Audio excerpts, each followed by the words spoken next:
go around there, rise and fine ass. You're playing touch butt with that dork in the park, the ponytail. And I'm the one who ain't got no training partner. I don't think so. Seem to have it all figured out when you're fighting midgets. Damn it! 60 G's, baby!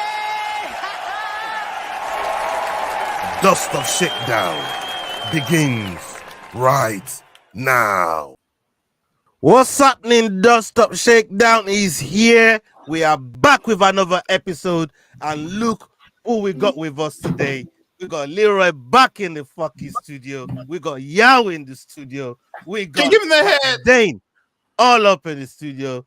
Yeah, it's gonna be a good episode. I'm ready for this one. I'm ready for this. Who are you?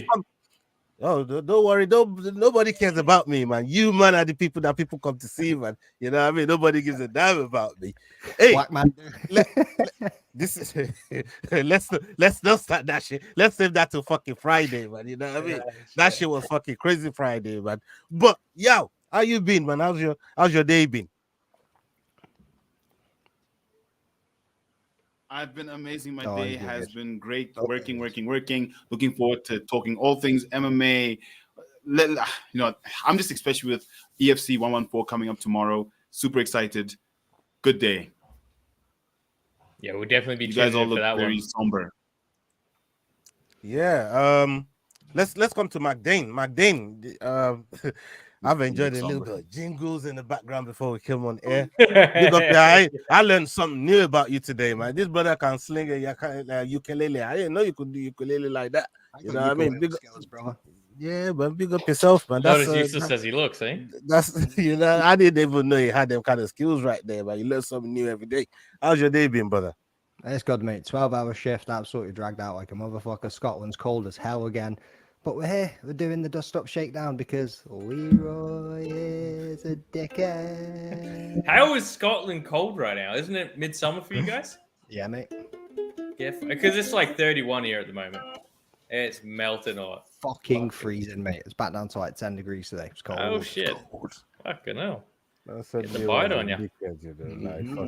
I love that jingle you made up, by the way. But that's a nice little jingle. Leroy, how's your day been, man? Everybody's talking about coldness, but you live in the coldest part of the fucking world in Canada.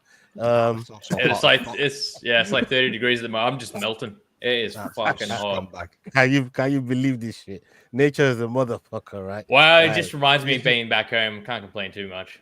This brother is in a 30-degree fucking weather in one of the coldest regions in the world, but when it really gets to getting cold. That's the wildest thing about Canada. Like, we spoke about it on the fucking live stream, but how much it sways, bro. Like from minus 30 to plus 30, and it's just like, what the fuck? Yeah, it's only going to get hotter as well. What's the peak in Montreal like? I don't know. I haven't experienced it yet. No shit. This will be my first summer in. The peak in British Columbia though, where I was I think we hit 41, and also we at that same year the low was negative 40. Raj was having negative 40. That's crazy. Before we go ahead, let me give a shout out to everybody that's watching us live right now. All of you that's watching us on playback, big up to all of you. Please make sure you're hitting the like button. Make sure you're hitting that share button. Make sure you're hitting the subscribe button and following all the guys on the channel right now, on the panel right now. The Rambling That podcast, kick them in the head. Head Kick podcast and the Fight Week show. Make sure you're following us on YouTube. All the links are in the description. That's the best way you could really help us and help us grow the channel and the platform. Salute to all of you for pulling up. And one more special shout out to my brother Lee Gunner. Happy birthday to you, bro. Hope you do well. Hope you had a good day. It's Lee's birthday today, man, and he's been kicking it. He had a celebration. Are we gonna sing for Lee? So what is he now? 21 plus 21? Yeah, one of those. You know, I mean, Lee's an old boy. So yeah, man, big shout out to him, man. Happy birthday, man. Happy birthday you actually went with that thumbnail, Lee Gunner. Bro, what? It's go on. No. I changed it. Did it? Has it not updated? You changed it. I don't. Sorry, bro. I'm just being fussy. Don't like the font. Oh yeah. All the phrasing. That is like the way you just literally done the laziest shit you could possibly do, but it's cool. Yeah, I'm glad you like it. Can't complain when it's free, bitch. Go Right. fix it. Right. There's been a couple things in the news, and there's no other to start with than Conor McGregor and the stunts he's been pulling. Whether he's there or not, he pulls stunts. He gets people talking. Conor McGregor is at it again. Leroy, spin the clip. On the day of the scheduled press conference for UFC 303, McGregor vs. Chandler, the UFC postponed the press conference until further notice, void of an explanation for the cancellation. McGregor later posted to X stating, "In consultation with the UFC, today's press conference was cancelled due to a series of obstacles outside of our control. I apologize to my Irish fans and fans around the world for the inconvenience and appreciate all your passion and support. I can't wait to put on the greatest all-time show in the Octagon." I mean, McGregor's back, and he's doing what he's been doing best for quite some time, which is And the controversy follows. Staying out of the octagon, for one reason or the other, whether injury, whether this, whether that. But McDane, I'll come to you first on this one. I mean, we talk about Conor McGregor a lot on this platform, and rightfully so, because it gives us reason to talk about it. He's just giving you another reason to chime in. Please let us know what you're thinking on this one. Let me tell you my thoughts in a jingle. No, I'm joking. Yeah, it's up in the air, and I was speaking to fucking Tyler from Mom's Basement yesterday. At the moment, everyone's speculating. Everyone's putting it up. Oh, it's this, it's that. He's injured. It's cancelled. They've taken this down. They've taken that down. YouTube videos have been put back to private. ESPN's got it up that it's been cancelled or whatever. It's not there. Whatever it looks like. Is it really, or is this just a little PR stuff? That's what I'm thinking. God damn, what was that? Somebody got a gong in the house. I was just about going to sleep there. I've never seen a guilty face. I know. Right? Smiling like Yao's face right now. Ye guilty. You know one of them where you let off a little silent fart and then you try to fucking look silent. like it wasn't you. You know what I mean? Trying to make it look like it wasn't silent and it ain't you. Yeah, that was the face you just pulled right there, bro. Yeah, I was like a 10-year-old Yao again there, and he just smashed something that he shouldn't have smashed, and he's like, "Oh fuck!" I didn't even move off my seat. It wasn't even me. But yeah, like it is. I think it might be a PR stunt. I think they're just trying to cause some controversy and just trying. I reckon he's injured. That's what everyone thinks, bro. That's what Because if it's That's outside of your innocent. control, the only thing you needed to do was fucking turn up in Ireland where you are. What would be out of your control that you couldn't turn up? Might have been on his yacht, bro. Dana said it's a shin injury. Who said it was an injury? Dana White said it's a shin injury. Has he actually said that? I've not seen it. Mm. When did he So it's say that? apparently a shin injury to Conor that stopped the fight from happening. A shinjury. Okay. I mean, we might as well pull up next to Yao. I mean, you just basically updating us now that Dana's come up with the actual injury was preventing Conor from attending the press conference and even going ahead with the fight. So what's your take on all of this? So they've canceled the press conferences. They've canceled all media for Conor. And Dana, a couple of hours ago, came out saying that it's actually due to a shin injury to Conor McGregor that the fight has been called off. Now, what does that mean? Right now, we're not sure exactly in terms of specifically Michael Chandler, but we will talk about him later in the show. But yeah, so that's what's happening. Conor's out, injury. There's definitely no fight between him and Chandler at 303, and they're now looking for either replacement for Chandler to fight on the main card as the main event, or who knows? We might get MVP versus Ian Gary. Well, at this point, who knows? Powhatan. Maybe Powhatan steps up. We don't know what's going to happen. But yeah, that's what's happening with Conor McGregor specifically.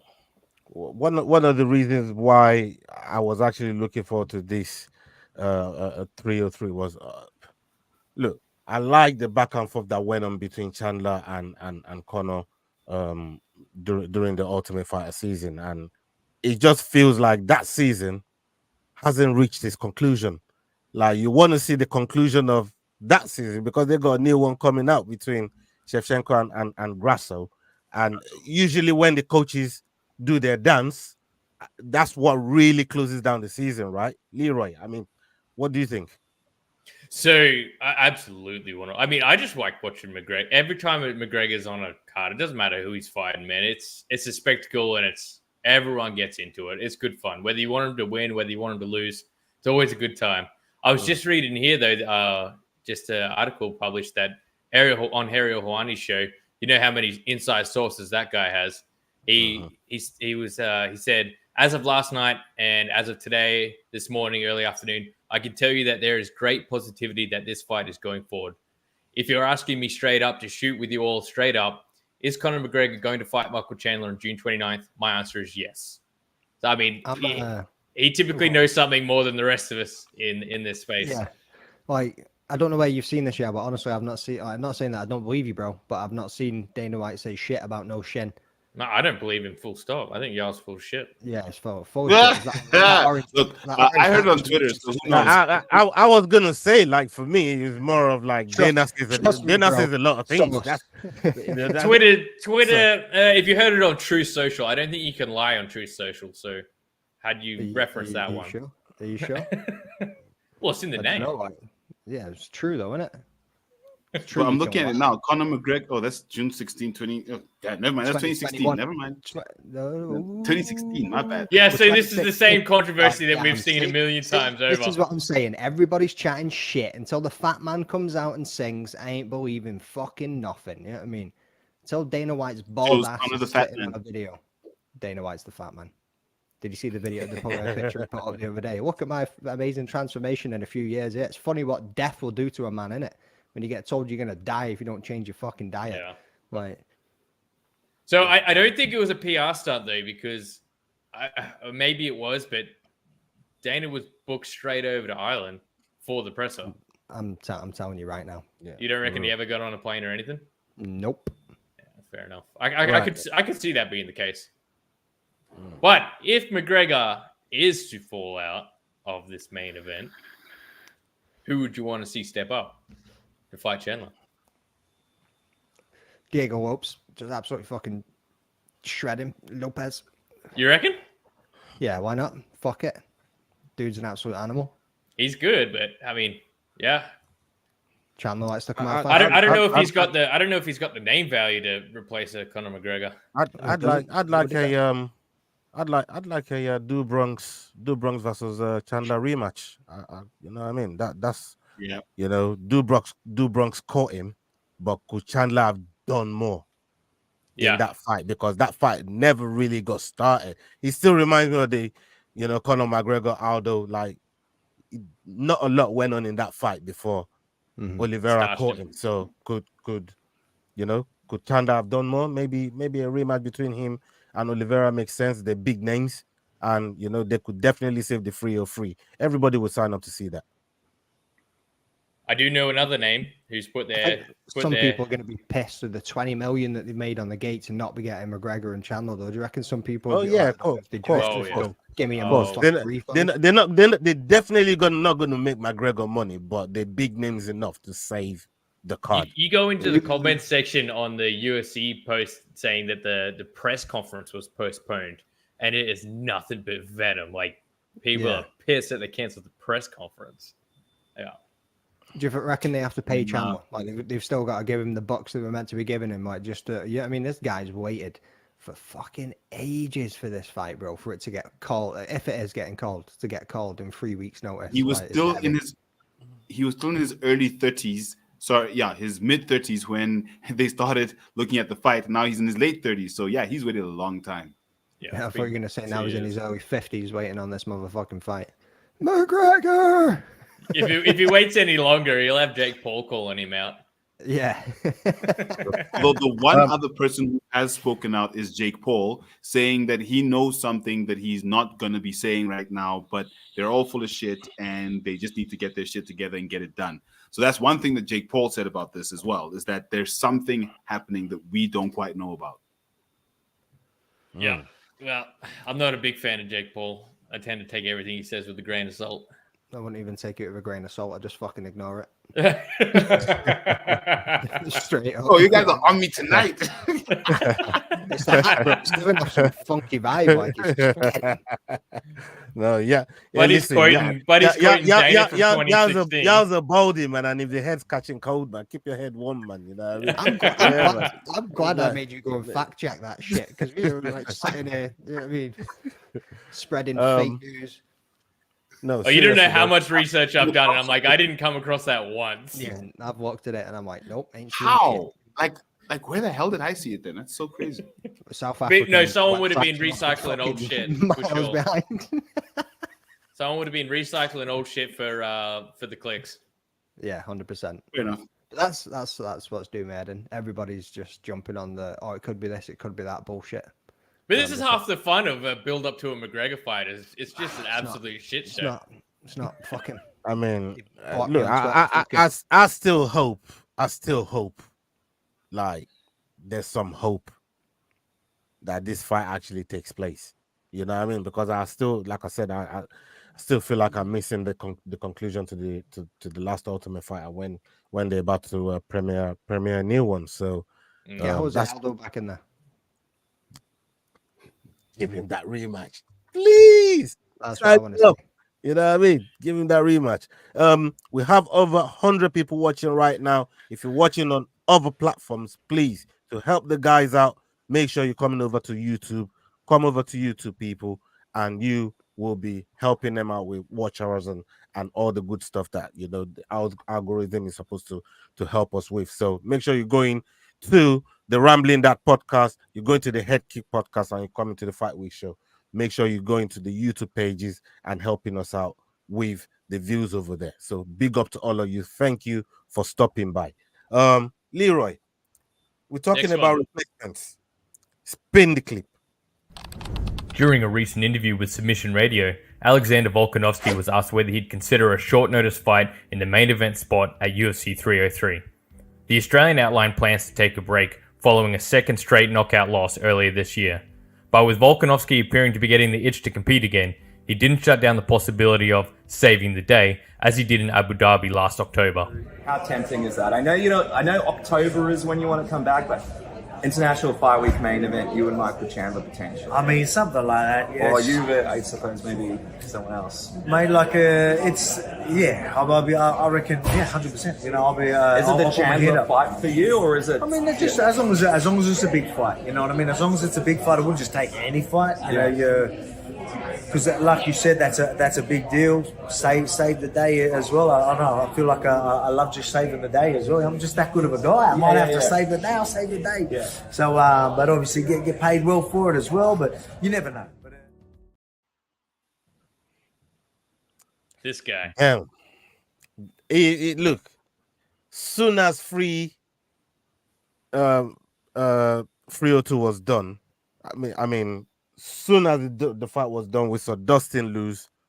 Not long, Volkanovski takes to social media and calls out Dustin. I said, bro, don't be thinking of hanging up them gloves. You know what I mean? Let's do one last dance before you go into the sunset. But now he's now diverting his focus to maybe a Chandler. I mean, these are 155ers now, and I think, if I'm not mistaken, Chandler was probably looking to fight this fight at 170, right? So what weight classes Volkanovski talking about here? We're talking 55, and we know he used to be a big guy, so maybe he could probably fill up.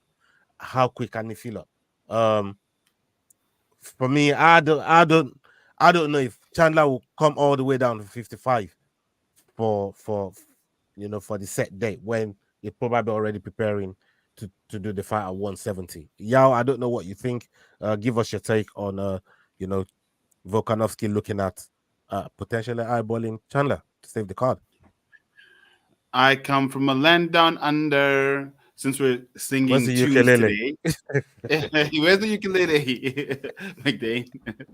So, look, for Chandler, it's a very difficult situation right now because I'm ready because he's been waiting, like we said, for 2 years, and he can't miss this opportunity to fight because if he does, how much longer will he wait? Who is he even going to fight?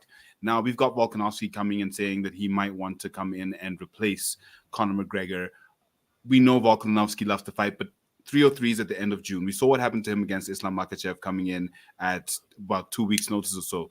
I don't think it's a good thing for him to be taking short notice fights based on what happened against Islam, because we know what Volkanovski can do, but we saw him at short notice. There are certain fighters who are short notice fighters, and unfortunately, he proved that he's not quite one of them. So for him to even consider this, I think is him just saying, look, you know how much I love to fight. If you offered it to me, I'd probably take it, but I'm not taking that one seriously. I don't think, I mean, like you said, at what weight class? How are they going to put this together? What are the stakes in that case? You know, it's more questions than answers to say that Volkanovski is a possible replacement. I'd love to see the fight, sure, but for what purpose? Like, and then what? Like, what is that? The last fight of Michael Chandler's career? Is he just trying? Like, what would be the objective of that fight for Volkanovski and Chandler? And for the UFC, is it just a fight to showcase something because we couldn't get McGregor? And if that's the case, I mean, we can showcase with other people, but I'm not really keen on the Chandler versus Volkanovski fight. I don't know who else we can find for Chandler. But yeah, something that I guess makes some sort of sense that's not a money fight. Like you said, Charles, the Bronx, let's do part 2. Let's see what happens. Let's see if Chandler's learned from that. Let's see if he can get himself ready properly for a Du Bronx, and then maybe he can be back in the title contention. But yeah, against Volkanovski, sure, Volk, we know you love to fight, but no, not this one. So am I mistaken here? Is it not at 170? The Chandler versus McGregor? Yeah. I was thinking, yeah, it was going to be 170. Yeah. So there was no way Connor's ranking 55. Look, you see the size of it. That fucker exactly. went making 75. So I don't think, I mean, I don't question that Volkanovski would do it, but it would still have to happen at 170 because Chandler's been prepping for 170 this whole time. And I think that's just too big a gap. It actually falls in favor of someone like Charles Oliveira stepping in on short notice if he competes at 170, because at short notice, you haven't got to cut that weight that you weren't preparing to cut. Yeah, I mean, McDeng, what's your take on Volkanovski against? Because for me, the size difference is a thing, right? Like I said, yeah, we know Volkanovski can feel into the body, but really and truly, does he even make that before the fight? We saw how long it took John Jones to go from light heavy to heavyweight. Like, I don't know if filling up back to say a welterweight to go and see with Chandler, because it don't look to me that Chandler was going to make 55 in the time period that's left. Maybe it's possible, but it definitely weakened him. I don't know what you think, because I think his preparation would, at least for Conor, the weight class would have been a factor. Yeah, I don't think he's making 170 like Leroy pointed out there. I mean, that's a massive jump. And what type of Volkanovski are we going to see if he got to 170? Like, short, stocky ass motherfucker, like slower. Not to mention recent knockout losses. One from that, I just don't think it's a good. Don't get me wrong here. I mean, there to save the day, like you said, and it would be absolutely fucking scenes. Everybody would go nuts. Like, oh my god, he's stepping in to do this. It'd just end badly for him. I mean, at the same time, we're not seeing Chandler for a while. So, how's he looking? Yeah, I mean, I've seen him training and shit, and obviously he's probably stayed active with his training. But I saw that fucker doing backflips with some fucking big ass fucking gym training. Yeah, like mate, 6 or 7 of them fucking backflips. I was Yeah. like, what the fuck, this brother is? He is ready, man. He is ready to go. I don't think Volk stands a chance at 170. I think even at 155, I think Chandler. Everyone underrates that Aussie wrestling though. Fuck your Aussie wrestling, bro. You've got 2 good fighters. Go fuck yourself. Yeah, I mean, 20-pound deficit against the D1 wrestler. He should be fine. 20-pound deficit in your bank account, son. Yeah. I mean, I mean, hey, Leroy, I know you want to carry the flag for the Aussies, and I get it, because I'd probably be the same. If it was one of my countrymen fighting. In fact, I do not tolerate any slander. Hey, Rosie, you're back with that nonsense again, man. Are you still back in Fury? Come on, let it go, Rosie, man. Rosie, let it go. No, big up yourself, Rosie. Big up yourself. So I don't think that Volkanovski would be offered the fight for one. And 2, I would be favoring Michael Chandler on that. I think there's just too big a discrepancy in the classes. Yeah, For me, I just think look, maybe they could add a Volkanovski to the card and find him a suitable fight. Maybe another lightweight, but I wouldn't mind Do Bronx because it did something for Neymar's foundation. It was weight cutting and fans were donating money, you know, while he did a open weight cut for for the fans, and they donated a lot of money to Neymar's foundation. So maybe he's near, at least doing that weight cut will take him away from his walk around weight cut. Also deplete him for no reason. Or he could be getting himself in shape for something like this happening. He's been calling out Conor for a long time. Maybe if something falls through, he might want to jump in. He's been he's got a win over Chandler, put the rematch together. So for me, both sides would have made sense for Do Bronx at this moment in time. And I think even doing it at 170 wouldn't be a problem for Do Bronx because he's big and he can feel into that right quick. His walk around is probably way bigger than 170. So I don't know what. Yeah, go on. At the end of the day, the truth is, someone like we were saying earlier, someone like Ariel Helwani, with the number of inside sources that he has, and he's saying yes, this fight's gonna. I mean, anything can happen, but he's saying yes, the fight's gonna happen as far as he's aware. That gives me a great deal of confidence. I don't actually watch Ariel Helwani that much, but when he says something like that, I tend to take it pretty seriously. So do we think that this is them just hyping the fight in that case? Because we've seen all kinds of crazy techniques to hype mega fights. Is this another way to not only gauge interest, but get people more interested? Now, I know that sounds crazy because you don't cancel a press conference. You cancel a fight or whatever, but a press conference is a very interesting thing to cancel to try and gain hype. But do we think that this could be a hype gainer for the fight? It could 100% could be. I don't think it is, but it 100% could be. Look, I agree. I don't think it is. I think when Conor's fighting, bro, they don't need none of these gainers or hype.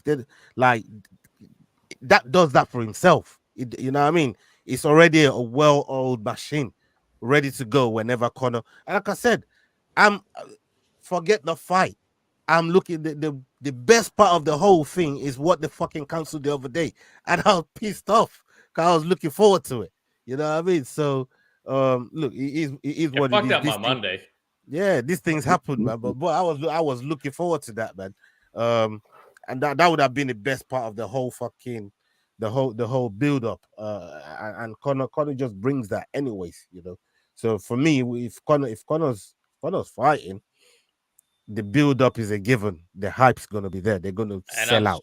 I've seen a shit ton of talk about this fight is the fight to make for Conor because with a win over Chandler, you could actually put him in for a title fight. As crazy as that is, you could put him in for a title fight. It's mad. Like he just sells tickets. That's what this brother does. He's done it for a long time. And it's never really dipped. Every time we're talking about pay-per-view views, like that shit don't dip when Conor's fighting. It sells out. So, definitely UFC. I mean, UFC is definitely going to be feeling the pain on that one, man. Especially they be fucking watering, licking their fucking mouth and waiting for that one there to drop, and then it's just. If it is a PR stunt, I mean. Well done, because every news outlet, mainstream or MMA, we're all talking about it. Everyone's talked about it. Absolutely everyone. The timeline, my timelines are all my socials. What's that? Some of us are even claiming he's got a shin injury. Like that's how deep we're talking about it. Making up. And motherfuckers are going back all the way to 2016 to fucking find something out. Yeah, I mean. Yeah, this shit is crazy, people. This shit is crazy. Big up all of 126 of you that's watching us right now, whatever platform you're watching us on. Please come on over to YouTube. Go to the Rambling That Podcast, Head Kick Podcast, the Fight Week Show. Go give us a like on there. Stay with us over there. You're gonna be helping the channels out a great deal, people. Drop a comment yeah, in the man. comment section. Yeah, Every Yes. spot you Drop can. a That comment. helps. Engage in the That comments. helps the algorithm. Get in the fucking Yeah, comment man. section, man, and just start ripping the shit. Even if you want to say "fuck Leroy," or if Yeah, you want well, to I'm tell down Gary, for the I'm down for the challenge. Spam that shit, man. You know what I mean? Get in the comment and spam that shit. Big up Robocop in the house. I see you, Robocop. Naz, salute to you and all your 20 wives. Big up yourself, my bro. He's up Big to up 20. Rosie. Yeah, he's up to 20. 20 now, but he's up to 20, man. You know what I mean? It was 19 last week. Yeah, but he's up to 20. Naz be doing the damn thing. So yeah, big up to everybody in the house right now, man. Salute to all of you. Okay, Static as well. Big up yourself, Static. We got another one here because straight after 302, they asked Dana about pound for pound rankings. Leroy, spin the clip, brother. Islam Makhachev defeated Dustin Poirier in the main event at UFC 302. In doing so, he successfully retained his UFC lightweight championship. Following the fight, it was clear to all that Islam is the number one guy at lightweight, and for many, the number one guy in the entire company. However, Dana White disagreed with that theory, as he noted during the post-fight press conference. John Jones beat everybody at light heavyweight, then beat the best heavyweight in the division like it was nothing at a higher weight class. So John Jones is absolutely positively the pound for pound best fighter in the world, probably the greatest fighter of all time in any sport. When you think about Islam gave little thought to the comments by Dana. it's John Jones. What do you think about that? I don't know. Maybe it's his opinion, but I think I saved this card today because all these fights boring and the whole arena almost sleep, and we should always. Yeah, Islam's right. It was a painful watch along, you know what I mean? Serious. That watch along, that was fucking. It was good, but painful in terms of the fight. 8 decisions, man, 2 finishes.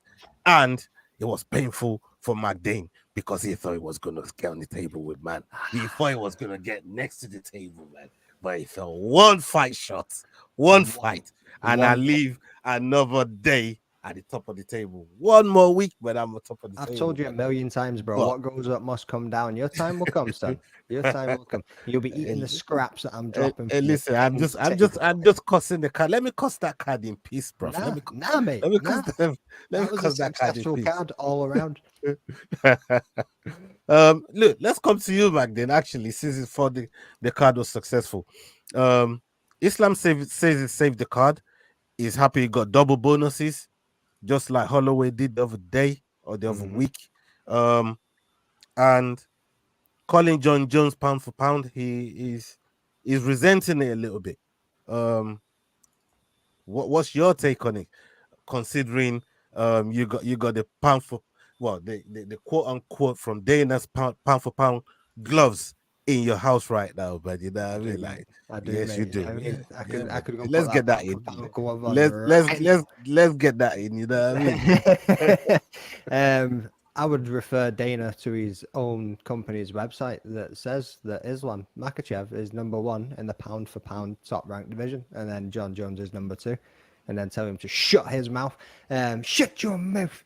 I get what he's saying, right? So what he did lead on to say in that clip that you just played there is look at who John Jones has beat, and then you go and review that he moved up a weight class and beat, and I say this lightly, beat the number 1 fighter in the heavyweight division. And I'm like, if Cyril Gane de facto number 1. Yeah, if Cyril Gane's a number 1 heavyweight. Yeah, de facto because Ngannou fucking left. You know what I mean? Like, Ngannou just beat him. He's had favorable matchups, and then as soon as he came up against somebody that has the fucking skills and a different part of a game, he got absolutely wrecked by John Jones. Yeah, I mean, within like. I do think it's very suspect how Jones just happened to. Okay, now I'm fighting in the heavyweight immediately after Ngannou left.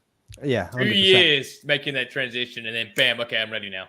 Yeah, right, exactly. And can you say pound for pound when he's only had 1 fight, and the person that he beat was Cyril Gane, who's clearly not got a mixed martial arts background as much as what you'd expect a number 1 heavyweight to have? Yeah, I mean, even I think fucking Curtis Blades is more an all-round fighter than what Cyril Gane is, for fuck's sake. Like, mate. So what I was going to say, what I was getting to is, so obviously at the end of the fight, Islam said he wants to go up and he wants to face Leon, or he wants to face whoever it is who's got the belt. He wants to move up. He wants to go for that double champ status. So on the way that Dana White worded it is the fact that John Jones won so many and was so dominant, and then moved up and beat one fucking dude at a weight class heavier than him. He was the number one in that weight class. So if Islam moves up and beats the number one dude, then why can't, just because John Jones is there, he still can't be the pound for pound when he's basically just done the same shit. Right, okay, he's maybe not had as many fights. He's maybe not defended as many times what John Jones did. And John Jones was also from a different era of fighters from what Islam's going against. But Islam's beat the best of the best in the lightweight division. Like, he has now. That was the only shit you could give him for a while there, was that he hadn't really faced the top of it. But now he's been through them. Yeah, been through every single fucking one of them. So if he moves up a weight class and he beats Leon, Boal, whoever the fuck it is that holds the belt at that time, if that's what his next fight is going to be, can Dana even argue, based on his own logic, that he's not the pound for pound number one? And so in that same vein, like 155 historically is the most competitive division. Yeah. Like Islam's one title defense away from breaking a 16-year-old record. Mm-hmm. Who it's held by, tied by 3 people, but no one's been able to get a 4th consecutive win as champion. I mean, that just shows you the depth of that division. I mean, heavyweight's even worse than that, I believe. But I mean, the big boys, he essentially ruined light heavyweight. Like it's that division compared to others, it probably isn't that great anymore. And then you look back when Jones was just getting in there, like it was full of killers. Absolutely stacked full of killers. But pound for pound, how can you be number one pound for pound with one fight in 2 years? It just doesn't make sense. You can be the GOAT, but you can't be number one pound for pound with one fight in 2 years. One fight, really, because it was 2 years to get to heavyweight, then the one fight at heavyweight against Cyril Gane, and now we're coming up to 2 years again. Obviously, did you see John Jones's tweet right after that press conference from an endorsement from Dana? Did anybody see that tweet? If you go on John Jones's page, you see it right there. He said, "Big up to the boss for giving him that, the nod. Yeah, for giving him that, but the appraisal, if you like, and he's had a front seat to his career the entire time. So the boss knows what he's talking about, and everybody else that's saying it's not him, they just hate him, basically. I'm paraphrasing, but in the brackets of that little sentence there is what is really looking to allude to. I don't know. You see, Jones. Would you expect him to say anything different there? Of course he's gonna say, "Yeah, I'm the pound for pound number one." Like obviously he's loving the endorsement from Dana, and Dana to an extent has a point to an extent, but not all the way to saying whoever's ranking any fighter above Jones should not be doing the rankings ever. Like, come on, bro, what are you talking about? Like, Islam's been busy. It got a community note. There you go. So John Jones said it felt awesome to get that level of recognition from the boss, the man that's literally been here since UFC 1. I know the haters are not going to like this comment, but Dana's a pretty hard person to argue with. Dana White has had a front row seat to my entire career. Facts are facts. And then the community note is Dana White. Dana was not in the UFC at UFC 1. Dana started at UFC 30, which was 7 years later. I fucking love community notes. Fucking killed him. But you lot get the point. Like, I know what Dana's saying, but come on, activity fucking matters in pound for pound rankings. Like you said, you can say the GOAT because he's never lost a fight, and you could say, oh yeah, if you lock him in a room, every time John Jones walks out, yeah, we understand all of that, right? But the activity is what really builds pound for pound. And let's face it, Jones ain't been busy. He's been busy ducking than he is fighting, bro. Let's face it, he's ducking hospital. Mate, it's his deck riders are like he's injured, bro. He's injured. You know what I mean? He's ducking hospital. That injury should have been the sign. Okay, the Jones Stipe fight's not happening. Jones get better. They're still hyping that fight up. I saw Dana talking waffle the other day when they asked him about, what do you think about the prospect of Jones and Stipe? I love it. I'm like, shut up. Man. But you don't want to see Tyson fight. Like, it's crazy. Bro, this shit is fucking is absurd to me. But hey, I don't make the rules. I don't pick the fight. I do none of that. I'm just here to talk about it. But to be honest with you, if Jones doesn't fight soon, I think he should definitely go to Slap League and do some power slapping. I think that'll shake him right and give him another title. I'm not hating on John Jones. I absolutely love John Jones. I think he's the GOAT, but I agree with all of you. He needs to stop ducking Tom Aspinall, and he needs to get active if he wants to be considered as a pound-for-pound fighter right now. Quite frankly, when he was inactive, he even tweeted at some point, "Take me off that stupid list," when he had gone down to about number 10 or something because of inactivity.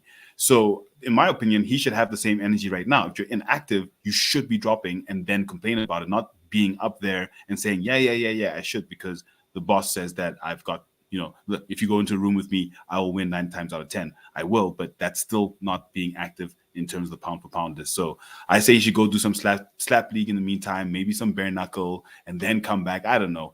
But yeah, we want to see John Jones active if he wants to be on the pound for pound list. And for me, Islam, definitely number 1.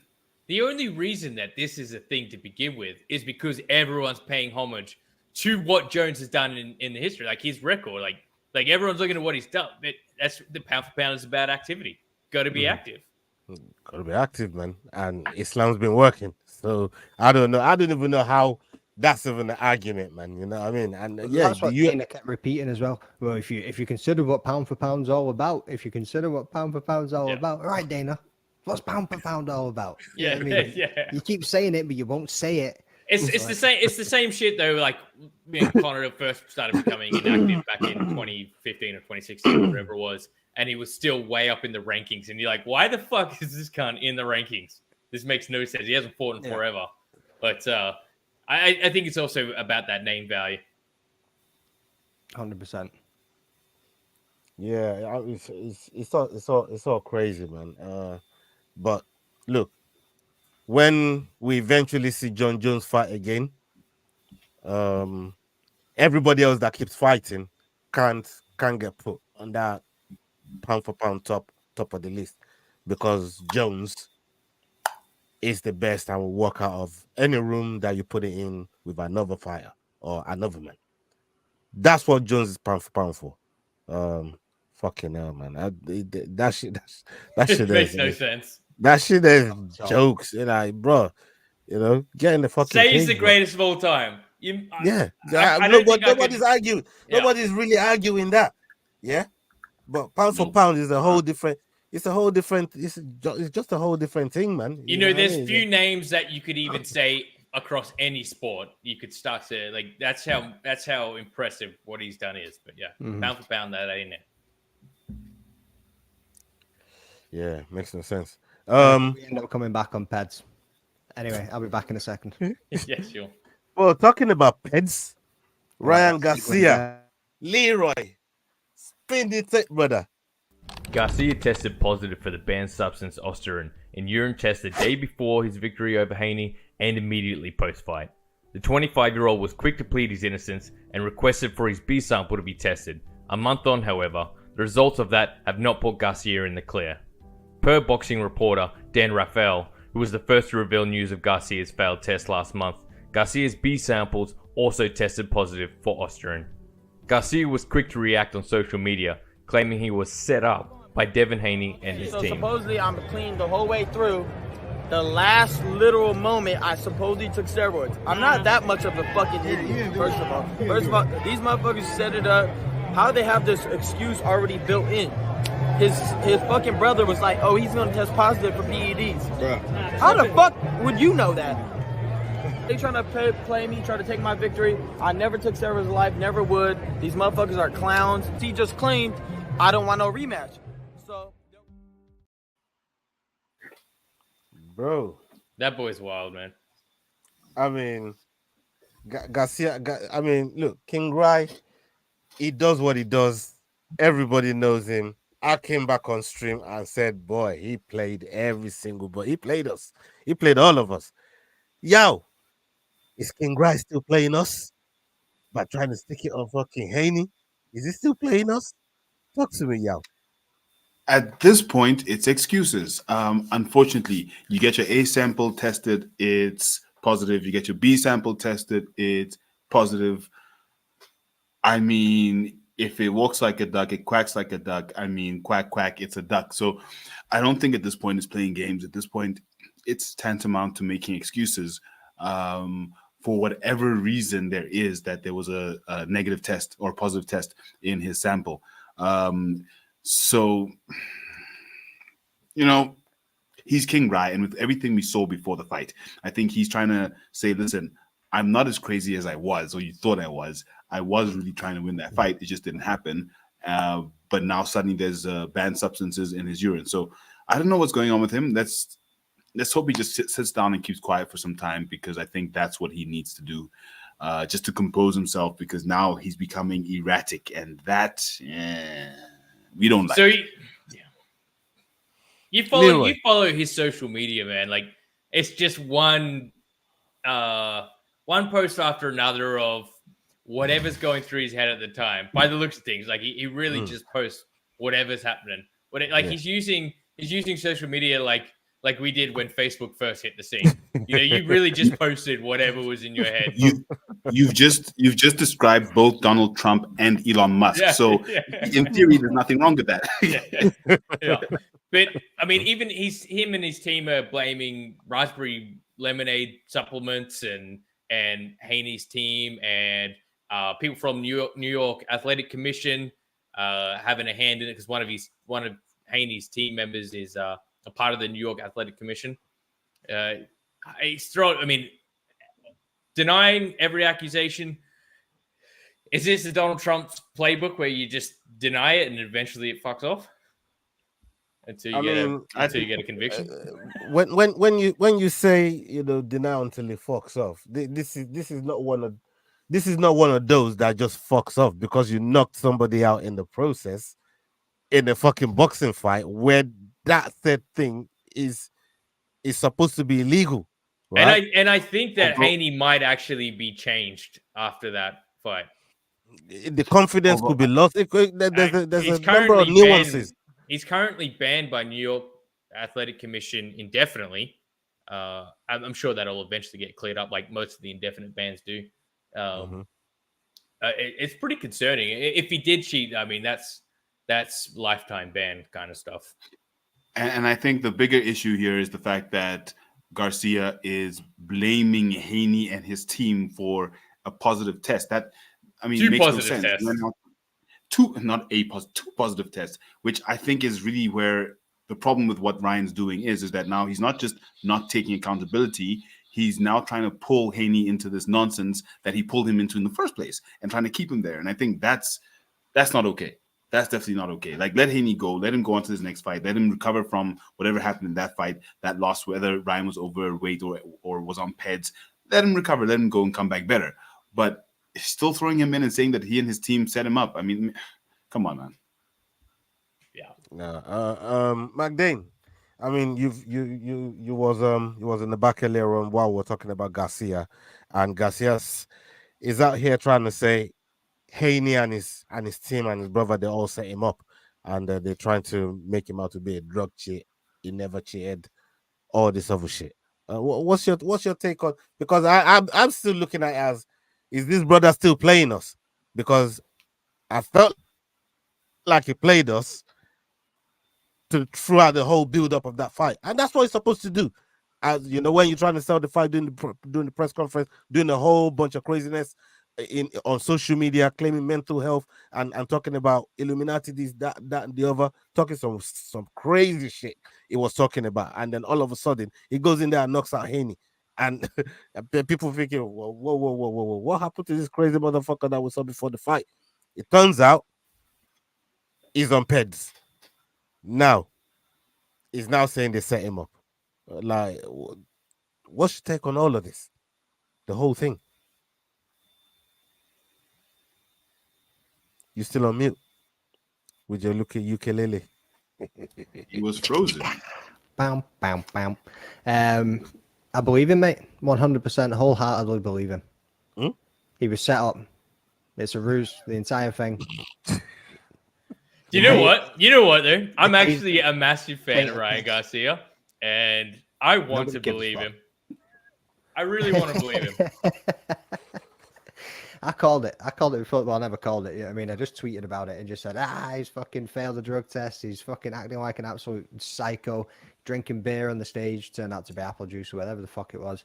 And I got dragged, bro, like in the comment section. I had to mute that motherfucker. I actually had to fucking mute the tweet because there was boxing fans that were like proper fucking butthurt by that comment. And I was just like, I actually even had to comment underneath it going, all right, potential fucking failed drug test. And then it came out and I was like, nobody say shit. Anybody out there want to come and fucking drag me now? No, nobody came and dragged shit. You know what I mean? So yeah, motherfucker took PEDs. Like Yao said, just own up to it, bro, and just get the fuck on with it. That's the only way you're gonna be able to do it. Well, you definitely can't own up to it.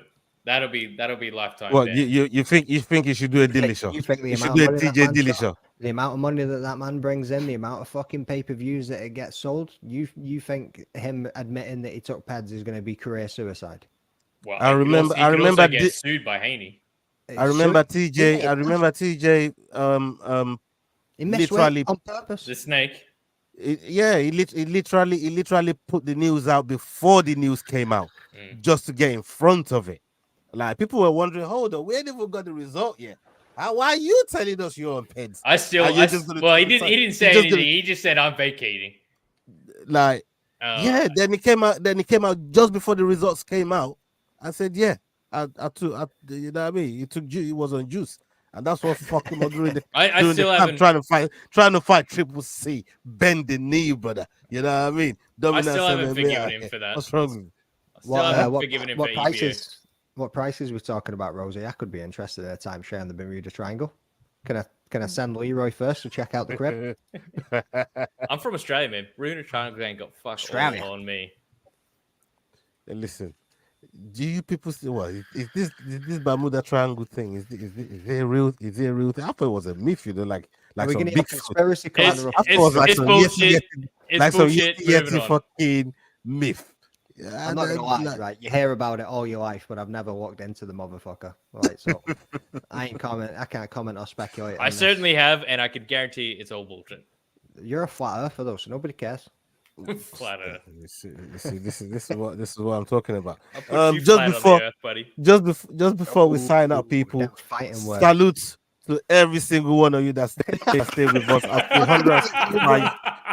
I say 165 across all platforms. This motherfuckers here. Big up to all of them. Make sure you go in on their platforms right now. Follow them on social media. Follow them on their YouTube pages. HeadKick Podcast and the Rambling That Podcast. Make sure that you're following all of them on social media. Before we get out of here, we got a few minutes to go. Yow, the EFC, the weigh-ins was today. And everybody if you haven't seen it yet, go to the HeadKick Podcast right now. We did a prediction show on there yesterday for the EFC card. Go over there, check out the picks and some of the reasons why we picked some of the fighters over there. Yeah, show some love when you get there. Terrence now gonna fuck some shit up. The weigh-ins was today, bro. I definitely haven't caught it up yet, but I'm gonna be getting the exclusive from you on what happened at the weigh-ins. So the weigh-ins were absolutely spicy. EFC 114 is going to be an event that I think we weren't all expecting to be that hot, but it's going to be a hot event. The two fights I want to point out are the main and the co-main event. These two fights are absolutely scintillating. We've got Ayanda the Power Zwane versus Simbarashe Okonya, where Simbarashe Okonya has a win over Ayanda the Power Zwane, and he wants to get his O back. So they are very, very, very hungry for this fight. It's in the featherweight Grand Prix to face Iga Smiley Kabesa, the featherweight GOAT, one of the greatest MMA practitioners on the African continent, and he will be watching live tomorrow. So it's going to be, the energy is going to be there. Then we have the main event, Terence Balelo versus a 4-day replacement in the form of Liridon Ramani. Now, at the weigh-ins, what happened? A headbutt. In the face-off, Liridon Ramani headbutted Terence Balelo. It was practically a kiss, like he right up in his face. It was crazy. Terence kept his composure, but tomorrow's fight is going to have the right type of aggression, the right type of skills. If the weigh-ins are anything to go by, the energy between Okonya and Zwane as well is just, whew. The weigh-ins have definitely set the bar for what tomorrow is going to be, and it's going to be an absolutely fantastic fight night.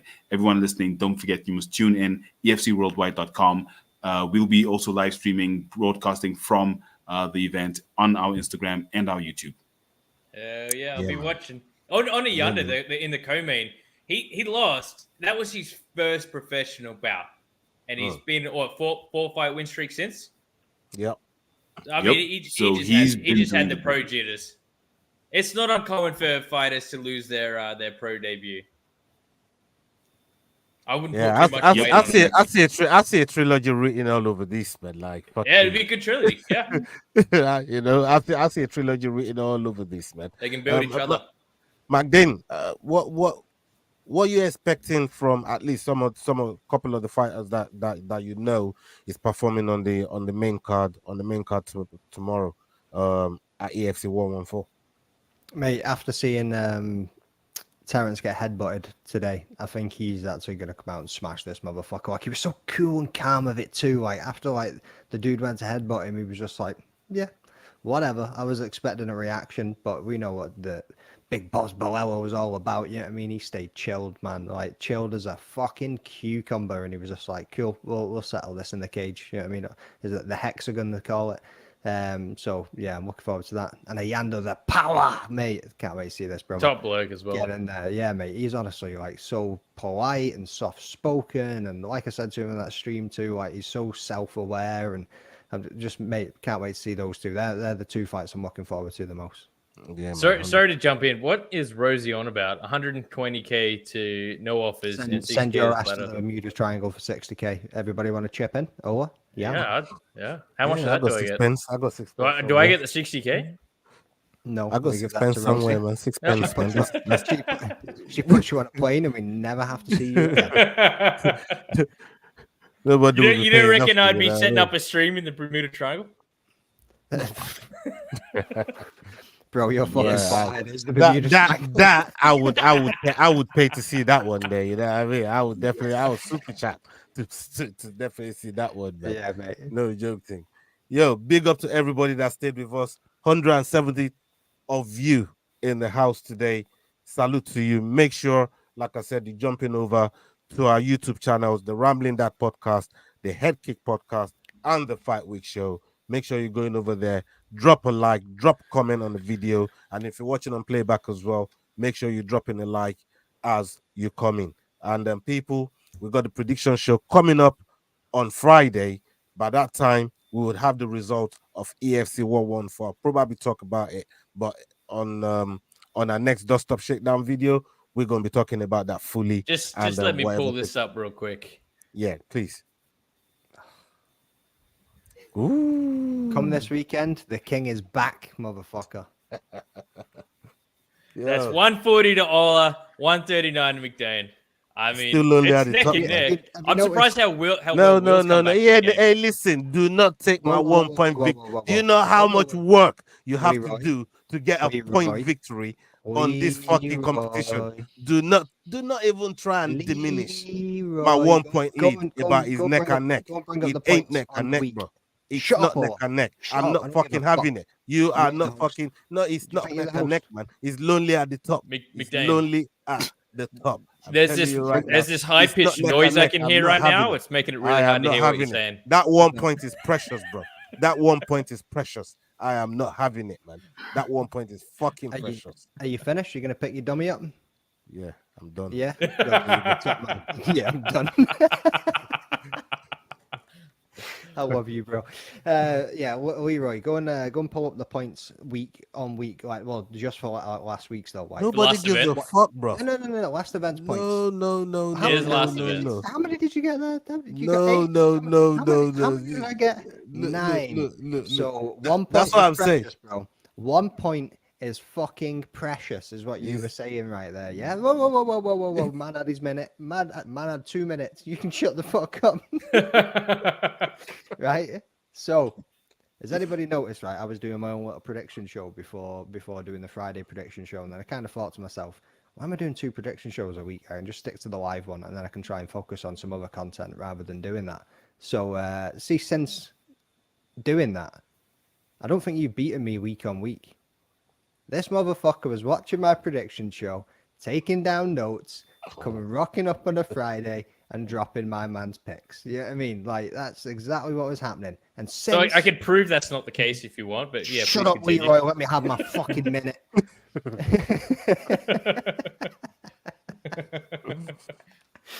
Fucking Australian bastard. You know what I mean? Can't. So yeah. So I can tell you. I'll tell you this. Ola hit 2 weeks where he got 12 points in the last month. You haven't hit 12 points since you had your clean sweep all the way like 2.5 months ago. That's fine. You only got 12 There's points. Been a minute. I mean, you've been hanging in there, though. And I send my picks way before we even do the show. Ola consistently sends me his picks first. Way before. Picks. He's fucking the shit picks. Got your dick pic. That's the pics he sends you first. That's the other folder. Yeah. Oh, fucking hell. Yeah, no, it's good. I mean, he was 1 point above you the week prior, and you were 1 point this week. So he's got 5 weeks together of being number one. Yeah. How many did I have? Your record, I think you're sitting on 8. 8 weeks. 8 weeks at the top, bro. See, when you get to 8 weeks and you beat it and get to 9, then you can come and speak to me. But until then. In total, you've been in first place for 11 events. Ola's been in first place for 7. And neither of the other two boys come close. That's some numbers, bro. Yeah, I mean, that is some numbers that I want to hear. Yeah, it's pretty impressive. Fucking Leroy's playing the ukulele to me right now. Yeah, I'm good.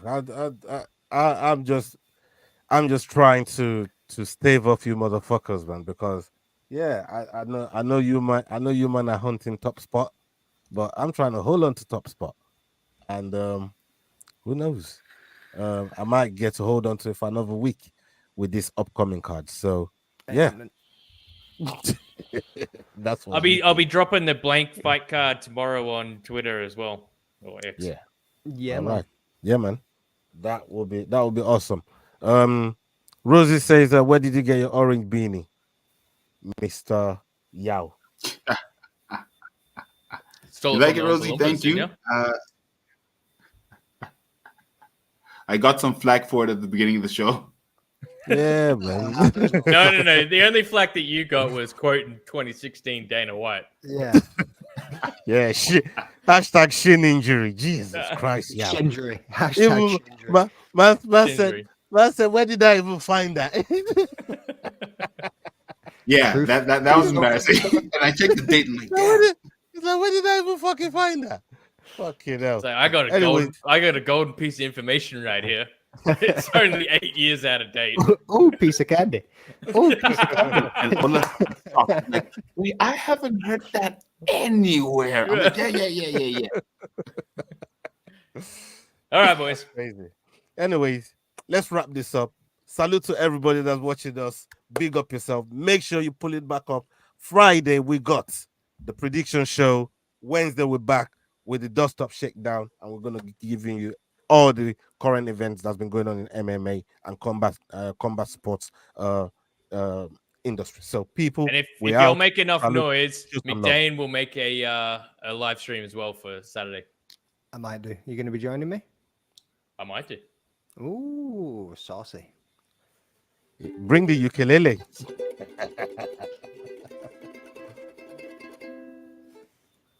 See you, boys. How do you dance?